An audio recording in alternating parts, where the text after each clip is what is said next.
નમસ્કાર, હું રાજ. આપ જોઈ રહ્યા છો સ્પાર્ક ટુડે ન્યૂઝ. જંબુસર તાલુકાના કાવા ગામમાં સતત વરસાદના કારણે નીચાણવાળા વિસ્તારોમાં પાણી ભરાઈ જતા જનજીવન પ્રભાવિત બન્યું છે.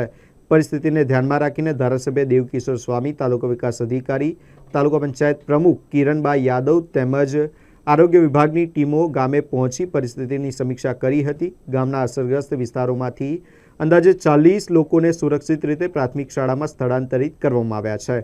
કાવા ગામની પ્રાથમિક શાળા અને નવી વસાહત વિસ્તારમાં પણ પાણી ભરાઈ ગયા છે. કમરસમાં પાણી વચ્ચે ગ્રામજનોએ પશુઓ સાથે સુરક્ષિત સ્થળે આશરો લીધો છે. વહીવટી અને સ્થાનિક તંત્ર દ્વારા અસરગ્રસ્ત લોકો માટે રહેવા, જમવાની તેમજ આરોગ્ય સંબંધિત તમામ જરૂરિયાત સુવિધાઓ પૂરી પાડવામાં આવી રહી છે.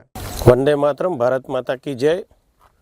સારા ગુજરાતમાં જ્યારે વરસાદની સિઝન ચાલી રહી છે તેમજ હવામાન વિભાગ દ્વારા અને સરકાર દ્વારા જાહેરાત કરવામાં આવી છે કે છેલ્લા 48 કલાકમાં ભરૂચ જિલ્લામાં તેમજ જંબુસર આમોદ વિસ્તારમાં ખૂબ જ પ્રમાણમાં વરસાદ પડવાનો છે. ત્યારે અમે સૌ કાર્યકર્તાઓ સાથે આજે નીચાણવાળા વિસ્તારોની અંદર, ઢાઢર કાંઠાના ગામોની અંદર પ્રવાસ કરીને જે તકલીફ પડતી હોય એને દૂર કરવા માટે અમે સૌ કાર્યકર્તાઓ પ્રયાસ કરી રહ્યા છીએ.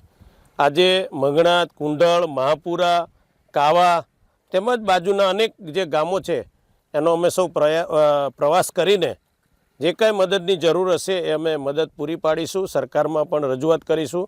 અત્યારે આ કુંડળ અને મહાપુરાની વચ્ચે જે ખેતરો આવ્યા છે એની અંદર ખૂબ પ્રમાણમાં જ્યારે પાણી ભરાયું છે ત્યારે અમે સરકારમાં રજૂઆત કરીશું કે ખેડૂતોને જે નુકસાન થયું છે એને સરકાર જલ્દીને જલ્દી સહાય કરે એ પ્રમાણનું આયોજન કરી અને સરકારમાં રજૂઆત કરીશું. આજે આ પ્રવાસ દરમિયાન તાલુકાના પ્રમુખ એવા આદરણીય સંજયસિંહ, સંગઠનના પ્રમુખ એવા આદરણીય કુલદીપસિંહ તેમજ કારોબારી અધ્યક્ષ એવા HK પટેલ તેમજ આ વિસ્તાર તાલુકા પંચાયતના સભ્ય, સૌ કાર્યકર્તાઓ, તાલુકાના સભ્ય પ્રદીપસિંહ વગેરે આ વિસ્તારનો પ્રવાસ કરી અને લોકોનું દુઃખ દૂર થાય, લોકોને સારી એવી સગવડતા પ્રાપ્ત થાય એવા પ્રકારનું આયોજન કરી અમે સૌ કાર્યકર્તાઓ નીકળ્યા છીએ. અસ્તુ, ધન્યવાદ. વંદે માતરમ. ભારત માતા કી જય.